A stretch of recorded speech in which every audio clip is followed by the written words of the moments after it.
heads, blunt world, blunt universe. I'm your host with the most, here to brag, boast, celebrate, toast, and we came here to smoke. I'm Ted the Loose Cannon Adams. You now tuned in to the Very Blunt Sports Podcast. We're here to let you know we came here to bring you all that smoke. The blunt is now in session. Fire up. First order of business, versus battles. Anybody that know me, they know that I support the versus battles. Thank you, Swiss Beats and Timberland, for giving us something to watch during the pandemic, taking our mind off of everything that was going on in this crazy-ass world. But now that we back outside, we still going to support the music, the culture, and the competition of it all. Starting off with Omarion versus Mario.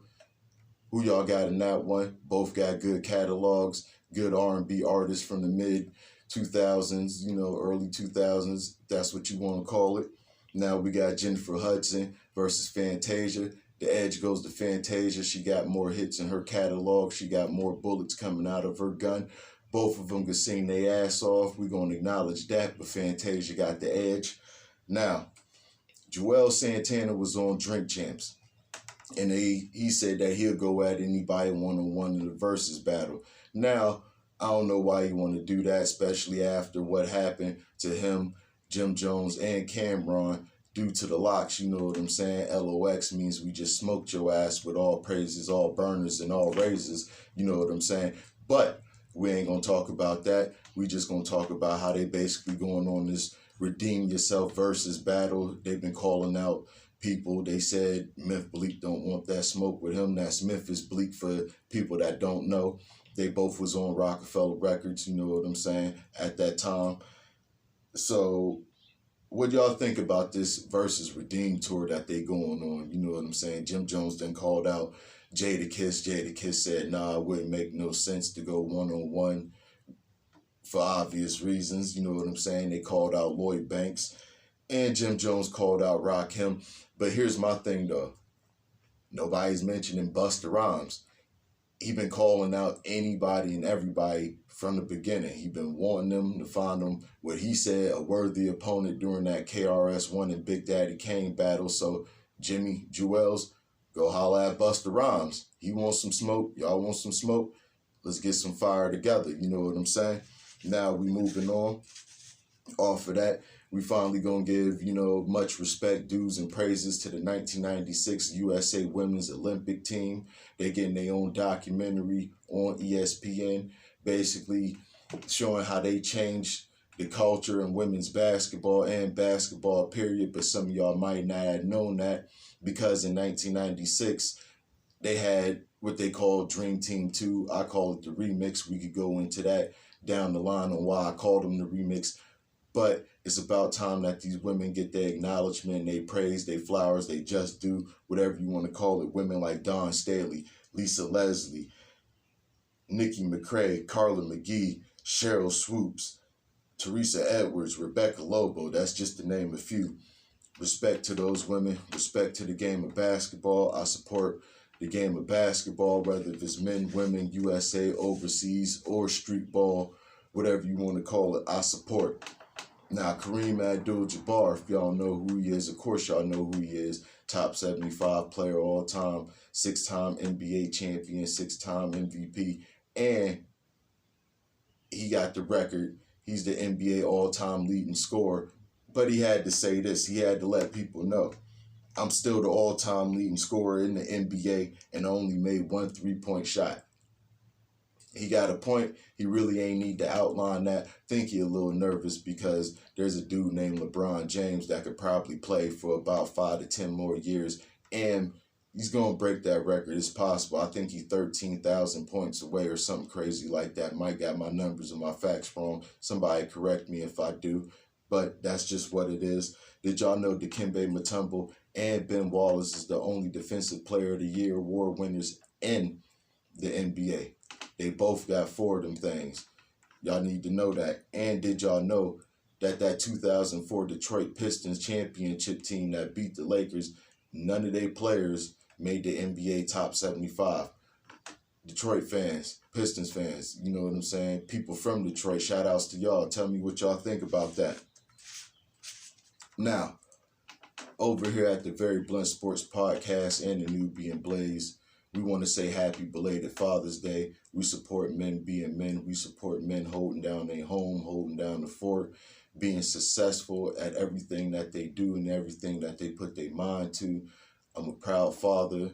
I love my kids. I love all of them. They're the reason that I do what I do. They give me motivation in so many different levels. I'm starting to really understand and grasp, more of the fatherly, duties, as they get older. I know that I gotta basically not change, but change with the times a little bit to adjust to them a little bit. That's just, the father side of things, you know what I'm saying? It's a everyday job, but, men is worth it. So I salute all men being men and holding down and doing what they're supposed to do. Now, in that NBA Finals, which, the Golden State Warriors won, we're going to get into that. But in those finals, there was five second generation basketball players, and 4 of them played for the Warriors. We just going to break down this thing called like father, like son.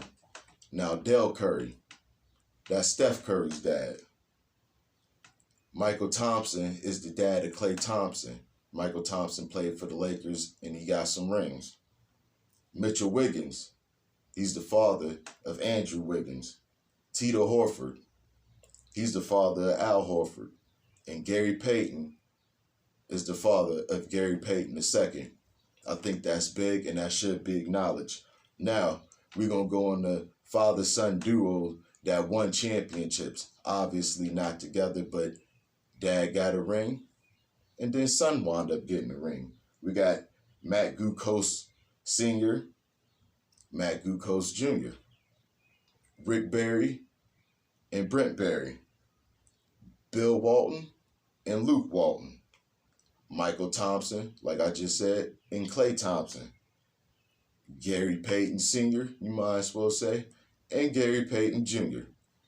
That's the father-son that has won NBA championships, 1 or more. That's basically, I ain't going to say basically, that's a damn good feat. You know what I'm saying? Salute and shout outs to the men for raising second generation basketball players to go on to be champions just like them. And that's why we called it like father, like son. Now, it's about damn time, Atlanta. It's about damn time. Why y'all wondering why I'm saying it's about damn time, Atlanta? Well, dig this. It's about damn time that they gave Dominique Wilkins a statue, that they acknowledged him in some type of way, shape, or form. He got a statue outside of where the Atlanta Hawks play. I think it's called the Phillips Arena. Somebody, correct me, let me know if I'm wrong. But he got a statue, and it's about time that they honored him. That man was Mr. Atlanta before they had a rap scene. He was Mr. Atlanta before Deion Sanders. He was Mr. Atlanta before the Dirty Birds, with Jamal Anderson and the rest of that crew. He was Mr. Atlanta before Michael Vick, and definitely Mr. Atlanta way before, who's there right now, Trae Young. Definitely big ups and respect to Dominique Wilkins. Now we're going to get into his stats, his career stats. 26,668 points, 7,167 rebounds, 2,677 assists. He a 9-time NBA All-Star, All-NBA First Team in 1986, 4-time All-NBA Second Team, 2-time All-NBA Third Team, NBA All-Rookie First Team, 2-time NBA Slam Dunk Champion. Him and Michael Jordan used to go at it. And, of course, he's on the NBA Top 75 anniversary list.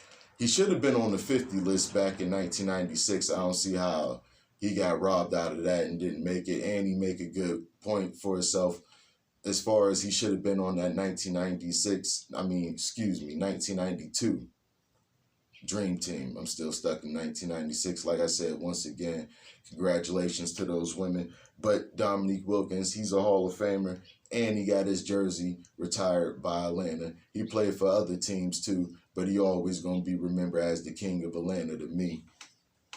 So, Draymond Green. Now, the last episode, Draymond Green and CJ McCollum was going at it, and CJ said that he thought, just like I thought, the Celtics was going to win. He said he wanted basically Draymond to hear it from him before he heard it from anybody else. That's basically what he was saying. So Draymond said, that's cool. Those Celtics would be ringless just like you. Well, Draymond got the last word because the Warriors did win the NBA Finals. They champions again. And so Draymond was speaking facts. Those Celtics is ringless. And CJ McCollum is ringless. But this is what he also said too.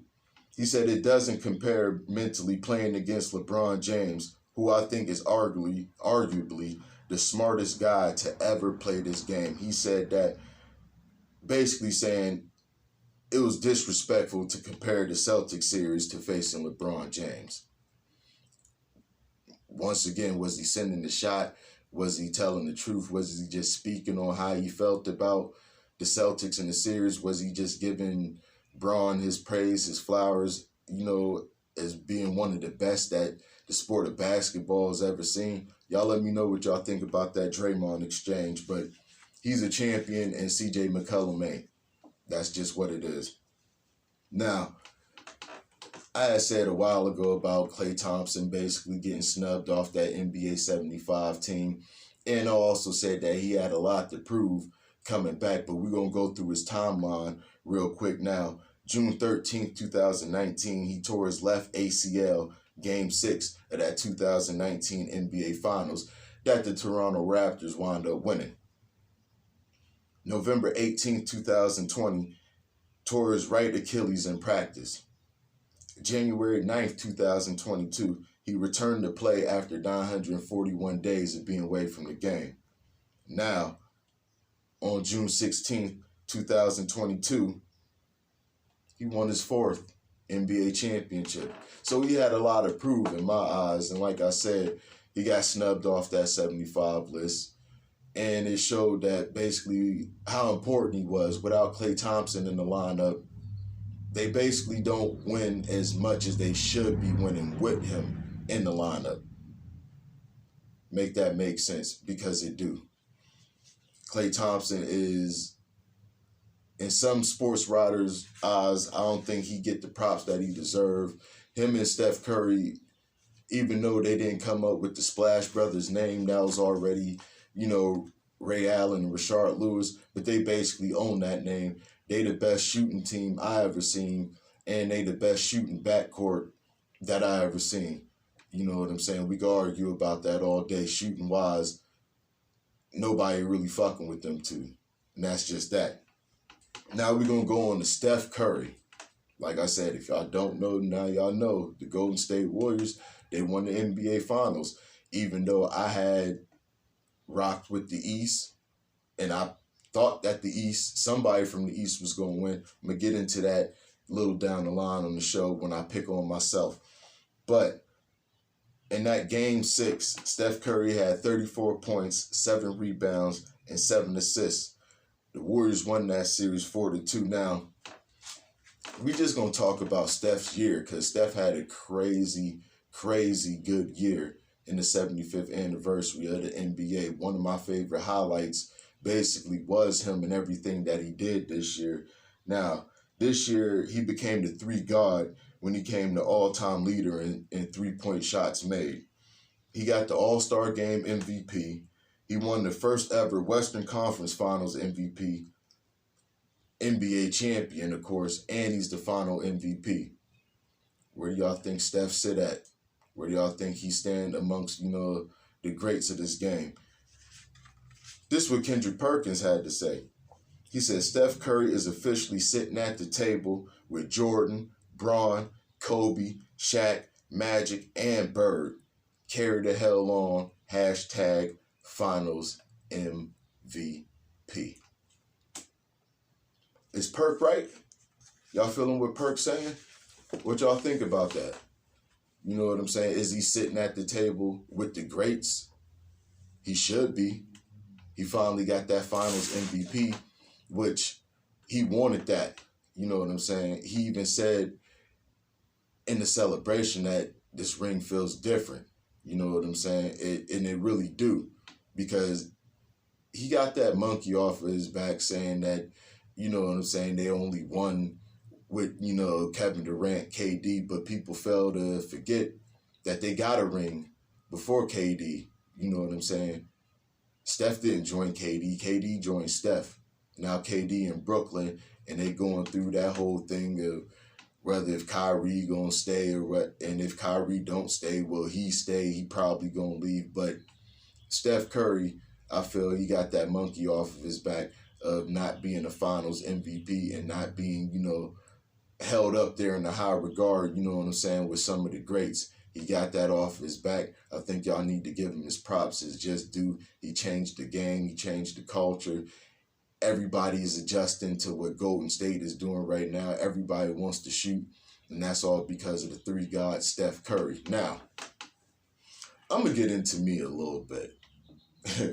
Now, in the beginning, I did pick, you know, Golden State as one of the teams from the West to go to the NBA Finals. I did. And over on the east side of things, you know, I ain't gonna lie, I was going for Brooklyn. I wanted Brooklyn to take it all and win it all. But here's what I'm saying I'm picking on me about, because I picked somebody from the East. Really didn't care who it was. I just thought it was going to be somebody from the East. I just felt that the East was better. I felt that they had more stars over there on those teams, and they had more players with the dog mentality. Like I said, I was going for Brooklyn. And when Boston beat Brooklyn, they swept them, you know, 4-0. I was mad about that, you know what I'm saying? Still a little mad about that, but I'm going to get over it. You know what I'm saying? So I picked the team from the East. Really didn't want to switch up my pick. That was just basically my pride and me, you know, falling on my sword, and basically, you know, wasn't trying to admit defeat or whatever. You know what I'm saying? I just fought to the end, and I stayed with my pick, even though it was it wasn't real logical. It was emotional. One, I wanted them to take it in Game 7. That way, you know, we would have had, you know, basketball on Father's Day. You know what I'm saying? And you could say conspiracy theorist a little bit. I thought just because it was the 75th season and the Boston Celtics basically is the face of the NBA as far as, you know, championships and titles. They got 17. The Lakers, you know, same amount too. But since, you know, the Lakers wasn't in it and wasn't even going to get into a play-in tournament, after Boston beat Brooklyn, I was like, all right, they might go all the way. Not saying that it was rigged or anything like that, because the Boston Celtics definitely deserve their praise, they props, and they brought it. You know what I'm saying? They keep that same dog mentality, that same team, that same core together, maybe add a couple little pieces, and they're going to be back in the NBA Finals. And eventually Jason Tatum, Jaylen Brown, and Marcus Smart could possibly, you know, get a ring down the line. But I fell on my sword. I should have knew better, you know what I'm saying, because the Golden State Warriors, they're a championship team. They more experienced. They've been there before. They done had their backs up against the wall. They done put other teams' backs up against the wall. Now, Boston came out hot on Game 6, but Steph Curry said, yeah, all right, stop all that shit. So, I messed up. I ain't afraid to admit when I'm wrong, but this is why I do what I do. I ain't gonna always be right. I ain't gonna always be wrong, but I love doing what I do. You know what I'm saying? This is all about the unpredictableness and being knowledgeable and trying to see things the whole way around the board. I try not to, you know what I'm saying, let my emotions get into it. Try to think more logic, but that's just me. I was wrong. The Golden State Warriors, they won. A team from the West won. I didn't pick a team from the West to win. I picked a team from the West to get there. But definitely take my hat off to the Boston Celtics for what they did in the year that they had. And I got to take my hat off to the Golden State Warriors because they the 2022 NBA champions. 4 times that this big three of Draymond, Steph, and Clay got a ring. Now, that puts them right under Boston and LA as far as, championships. Of course, the Golden State Warriors as a franchise, they ain't in double digits as far as, NBA championships. But as a franchise, they got 7. They just passed the Chicago Bulls. Everybody know that they got 6, but that's just that. So let me know what y'all think. Let me know what y'all like about this video. Please comment underneath, like, subscribe, and share. I'm always come with it as long as y'all want it. If it's real, they gonna feel it. If it's real, it can't be ignored. We're here to let y'all know that the smoke is now clear. The blunt is out. The session is over. Like I said, happy belated Father's Day to all the kings out there. Double salute and love yours. Tay Adams signing off. I'm out. I don't need a fucking cosigner to post rhymes for controversy. I'm calculated, your validation does not concern me. You created a character you can market, but I'm sharp enough to sharpen my view. Whenever you charge him, I can